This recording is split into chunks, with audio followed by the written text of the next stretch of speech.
नहमदुहु व नुसल्ली अला रसूलिहिल करीम अम्मा बाद व अऊज़ु बिल्लाहि मिनश शैतानिर रजीम बिस्मिल्लाहिर रहमानिर रहीम रब्बि इश्रह ली सदरी व यस्सिर ली अमरी वहलुल उक़दतम मिन लिसानी यफ़क़हू क़ौली। अस्सलामु अलैकुम व रहमतुल्लाहि व बरकातुहू। हम पढ़ रहे हैं मुफ्ती मोहम्मद तक़ी उस्मानी का कुरान हकीम का तर्जुमा और सादा तशरी।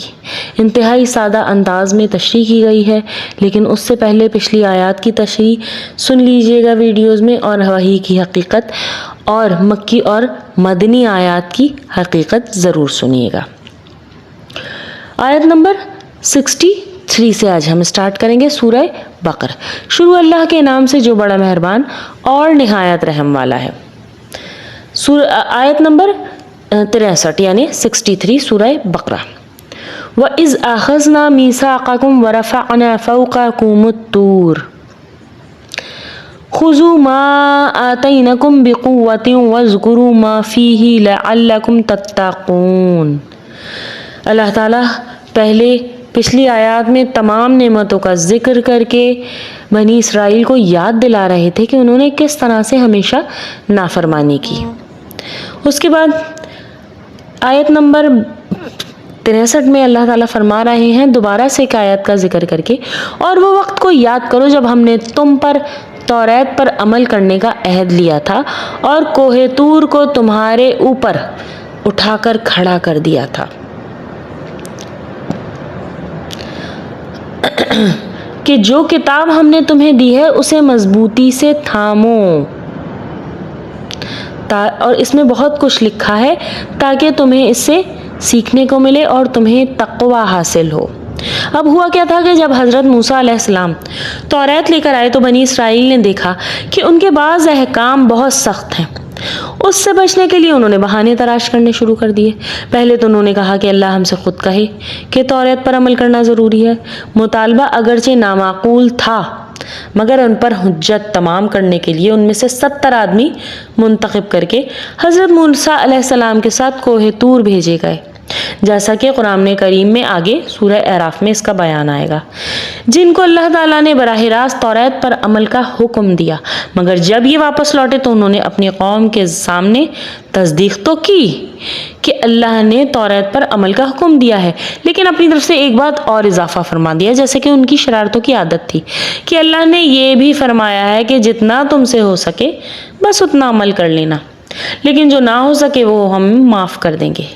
चुनांचे तौरात के जिस हुक्म में भी उन्हें कुछ मुश्किल नज़र आती वो बहाना तलाश लेते कि ये हुक्म भी छूट में शामिल है। इस मौके पर अल्लाह ने कोहे तूर उनके सरों पर बुलंद कर दिया। ये अल्लाह के गज़ब का आलम था कि तौरात के तमाम अहकाम को तस्लीम करो। अब जब इन्हें अंदेशा लाहक हुआ कि कहीं पहाड़ उन पर गिरा ना दिया जाए तो उन्होंने तौरात को मानने और उस पर अमल करने का अहद कर लिया। इस आयत में इसी वाक़ये की तरफ इशारा है। कोहे तूर को उनके सरों पर बुलंद करने की ये सूरत भी मुमकिन है कि पहाड़ को अपनी जगह से हटाकर इनके सरों पर मुअल्लिक़ कर दिया, और जाहिर है अल्लाह की इस कुदरत से भी बईद नहीं। और ये भी मुमकिन है कि कोई ऐसी सूरत फरमा दी गई हो कि उन्हें ऐसा महसूस हुआ कि जैसा पहाड़ उन पर आ गिरेगा, मैं जैसे कोई ज़लज़ला आ जाना, जिससे उन्हें ऐसा लगे कि पहाड़ उन पर गिर पड़ेगा। सूरह अराफ में इस वाक़े को अल्फाज में बयान किया गया है।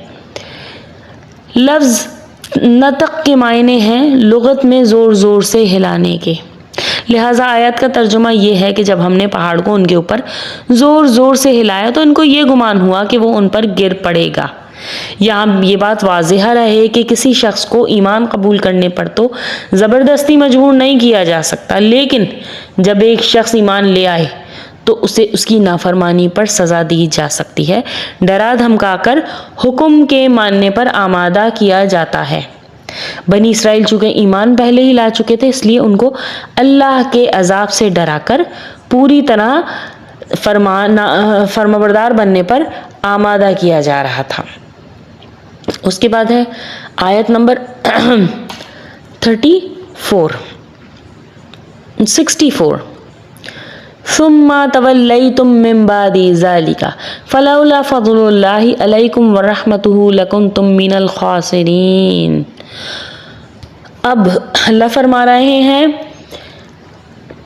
اس سب کے باوجود تم دوبارہ پھر گئے، چنانچہ اگر اللہ کا فضل اور رحمت تم پر نہ ہوتی تو تم ضرور نقصان اٹھانے والوں میں ہو جاتے، یعنی اللہ نے دوبارہ سے تمہیں بچا لیا۔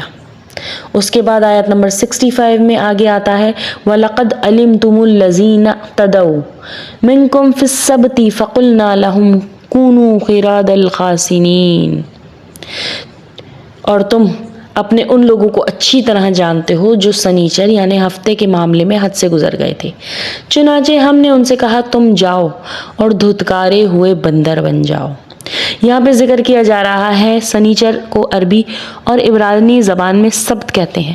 یہودیوں کے لیے ایک مقدس دن تھا، جس طرح ہمارے لیے جمعے کو مقدس دن قرار دیا گیا ہے، جس میں ان کے لیے معاشی سرگرمیاں منع تھیں۔